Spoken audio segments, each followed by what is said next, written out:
ఆలయ ప్రవేశ ద్వారంపై క్షేత్రపాలకుడైన వీరభద్రుడు, ఇరువైపులా నందీశ్వరులు కానవస్తారు. మరోవైపు గణపతి, మహాశివుడు, సుబ్రహ్మణ్యుడు, నందీశ్వరులు కానవస్తారు. ఆలయానికి ఎదురుగా దక్షిణ గోపురం కింది భాగంలో విజయ గణపతి విగ్రహమూర్తి దర్శనమిస్తుంది. ఈ స్వామిని దర్శించడం వల్ల ఆటంకాలు తొలగి విజయం లభిస్తుందని భక్తుల విశ్వాసం. ఆలయంలోకి ప్రవేశించడానికి ముందే విజయ గణపతిని భక్తులు దర్శించుకోవడం ఆనవాయితీ. ఆలయ ప్రాంగణంలో ధ్వజస్తంభం, ముఖమండపం, కళ్యాణ మండపం, అంతరాళం, గర్భగుడి అనే ప్రధాన విభాగాలు ఉన్నాయి. ప్రధాన గోపురానికి కుడివైపున చండీ ఆలయం, పార్వతీదేవి ఆలయాలు ఉన్నాయి. ఈ క్షేత్రాన్ని పెమ్మసాని రామలింగ నాయుడు అనే మహాసేనాని నిర్మించాడు. ఇతడు విజయనగర రాజుల దగ్గర ప్రధాన సేనానిగా పనిచేశాడు. 15వ శతాబ్దంలో వారణాసి నుంచి ఎల్లాచారి రామాచారి అనే శిల్పకారుణ్ణి తీసుకుని వచ్చి ఈ మహా ఆలయాన్ని నిర్మింపజేశారు. మహావిష్ణువు అంశావతారమైన శ్రీ పరశురాముడు తపస్సు చేసిన దివ్య స్థలి కూడా ఇదే కావడం విశేషం. పావన పినాకిని నదీ తీరంలో వెలసిన శ్రీ బుగ్గరామలింగేశ్వర స్వామి వారి క్షేత్రం ఎన్నో మహిమలకు నెలవు. ఈ ఆలయ నిర్మాణం 1490 నుంచి 1509 మధ్య జరిగిందని చారిత్రక ఆధారాల వల్ల తెలుస్తుంది. విజయనగరానికి విరూపాక్షరాయలు చక్రవర్తిగా ఉన్న సమయంలో దండనాయకుడైన పెమ్మసాని రామలింగ నాయుడు ఈ ఆలయాన్ని ఎంతో సుందరంగా తీర్చిదిద్దారు. ఆలయ నిర్మాణం చాళుక్య, చోళ, విజయనగర నిర్మాణ శైలులతో కానవస్తుంది. ప్రధాన ద్వారం ఆగ్నేయం వైపు దర్శనమిస్తుంది. విజయనగర రాజులు పశ్చిమ, ఉత్తర, తూర్పు రాజగోపురాలను నిర్మించారు. ఉత్తర ద్వారం అసంపూర్ణంగా మిగిలిపోయింది. కాశీ నగరం లోకంలో ఒకటే ఉండాలని, అలాంటి నగరం మరోటి అవసరం లేదని పెమ్మసాని రామలింగనాయుడికి మహాశివుడు స్వప్న దర్శనంలో చెప్పాడు. దాంతో ఉత్తర ద్వారం అసంపూర్ణంగా మిగిలిపోయింది. శిల్పకారుడు రామాచారి మరో 650 మంది శిల్పకారులు దాదాపుగా 19 సంవత్సరాల పాటు కష్టపడి ఈ ఆలయాన్ని నిర్మించారు. ఇది పూర్తిగా నల్లరాతితో నిర్మించబడిన అద్భుత ఆలయం. ఈ గోపురంపై ఎంతో మంది దేవీ దేవతల విగ్రహ రూపాలు భక్తులకు కానవస్తాయి.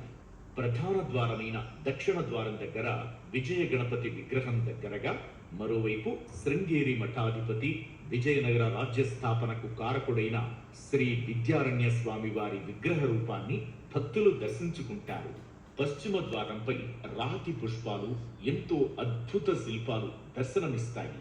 విజయనగర పాలకుల రాజముద్రిక అయిన వరాహం, సూర్యచంద్రులు, కత్తి కనిపిస్తాయి. కుడ్యాలపై నాట్యకారుల నృత్య భంగిమలు కనువిందు చేస్తాయి. శివపురాణంలోని అద్భుత ఘట్టాలు ఇక్కడ భక్తులకు దర్శనమిస్తాయి. రామాయణ, మహాభారత ఇతిహాసాలకు సంబంధించిన విశేషాలను కూడా విగ్రహ రూపాలతో దృశ్యమానం చేశారు. భారత్ తూర్పు దేశాల శిల్పకళా చరిత్ర అనే పుస్తకాన్ని ప్రముఖ శిల్పకళా చరిత్రకారుడు జేమ్స్ ఆండర్సన్ రాశారు. ఈ పుస్తకంలో తాడిపత్రి ఆలయ నిర్మాణం గురించి ఎన్నో విధాల ఆండర్సన్ కొనియాడారు. ఆలయ గోపురాలపై ఉన్న శిల్పకళా విన్యాసం అద్భుతమని అన్నారు. తొలితరం విజయనగర రాజులు చేపట్టిన ఆలయ నిర్మాణాల్లో ఈ ఆలయ నిర్మాణం అత్యద్భుతమని కొనియాడారు. కాల ప్రవాహంలో తాడిపత్రి ప్రాంతం ఎంతో మంది హైందవేతర రాజుల పరిపాలనలో కొనసాగిన ఈ గోపురాలకు ఎటువంటి హాని జరగలేదు. 1851వ సంవత్సరంలో వరదలు వచ్చాయి. అప్పటి వరకు ప్రధాన దక్షిణ ద్వారం ఎత్తు 95 అడుగులు. వరదల కారణంగా ఆలయం ఎత్తు తరిగి 45 అడుగులకు చేరింది. ఈ గోపురం అంతస్తుల్లో ఎన్నో అద్భుత శిల్పాలు భక్తులను ఆనంద పరవశుల్ని చేస్తుంటాయి. గోపురాలపై శివపురాణంలో వర్ణించిన ఎన్నో అద్భుత ఘట్టాలు విగ్రహ రూపాల్లో భక్తుల కనుల ముందు ఆవిష్కృతమవుతాయి.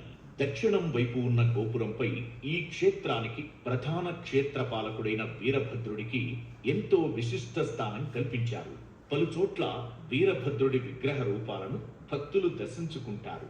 భద్రకాళి అమ్మవారి విగ్రహ రూపం కూడా పలుచోట్ల కానవస్తుంది.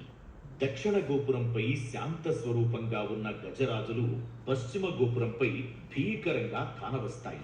అక్కడే మరో వరుసలో అద్భుతమైన రీతిలో ఎంతో సుందరంగా హంసలు కానవస్తాయి. మరోవైపు చదువుల తల్లి సరస్వతీదేవి రూపం దర్శనమిస్తుంది. కాశీలో భిక్షాటన చేస్తున్న శివుడి రూపాన్ని శిల్పి రామాచారి అద్భుతంగా మలిచారు. పార్వతీదేవి, శ్రీ రాజరాజేశ్వరి అమ్మవారి రూపాలు ఎంతో రమణీయంగా, శోభాయమానంగా కానవస్తాయి. శ్రీ మహావిష్ణువు దశావతారాలను మనోహరంగా మలిచారు శిల్పులు. దక్షిణ ద్వారం దగ్గర కింది భాగంలో విచిత్ర రూపులైన కొన్ని మహాబలవంతుల రూపాలు కానవస్తాయి. వీటిని మహాబలులు అని అంటారు. వీళ్లే గోపుర భారాన్ని మోస్తుంటారని విశ్వాసం. మరో ఆలయ గోపురంపై నవగ్రహ దేవతల రూపాలకు దృశ్య రూపం ఇస్తూ ఒకే వరుసలో శిల్పాలుగా మలిచారు. పశ్చిమ ద్వారంపై బ్రహ్మసూత్ర శివలింగ ప్రతిష్ఠ జరిగే విధానాన్ని తెలియజేస్తూ శివలింగ రూపాన్ని శిల్పంలా మలిచారు. ఎక్కడా లేని విధంగా అర్ధనారీశ్వరంగా శ్రీమన్నారాయణుడు, శ్రీ మహాలక్ష్మీదేవిల ఏకరూప విగ్రహం దర్శనమిస్తుంది. 1922వ సంవత్సరంలో ఈ క్షేత్రానికి మహాకుంభాభిషేకం జరిగింది. శ్రీరామచంద్రుడు లంకలో రావణ బ్రహ్మను చంపినందువల్ల బ్రహ్మహత్యా పాతకం చుట్టుకుందని భావించాడు. తాడిపత్రిలో పావన పినాకిని తీరంలో ప్రయాణం చేస్తున్న సమయంలో పరమేశ్వరుణ్ణి తలచుకుంటుండగా ఓ లింగ రూపం భూమి నుంచి ప్రత్యక్షమైంది. దానినే శ్రీరాముడు ఇక్కడ ప్రతిష్ఠించాడు. అదే శ్రీరామలింగేశ్వరుడిగా భక్తుల పూజలు అందుకుంటోంది. మరో విశిష్ట గాథ కూడా ఈ క్షేత్రానికి ఉంది. శ్రీ మహావిష్ణువు అవతారమైన శ్రీ పరశురాముడు పినాకిని తీరం వెంబడి వెళుతూ ఈ స్థల ప్రభావం తెలిసి చాలా సంవత్సరాల పాటు ఇక్కడ తపస్సు చేశాడు. పరశురాముడు ఇక్కడ తపస్సు చేయడం వల్లే ఈ ప్రాంతమంతా ఆ తరువాతి కాలంలో మునులు, ఋషులకు తపోస్థలిగా మారింది. ఇటీవలి కాలంలో శృంగేరి పీఠం పూర్వ పీఠాధిపతి అయిన శ్రీ విద్యారణ్య స్వామివారు కూడా ఈ క్షేత్రాన్ని దర్శించినట్టుగా భక్తులు చెబుతారు.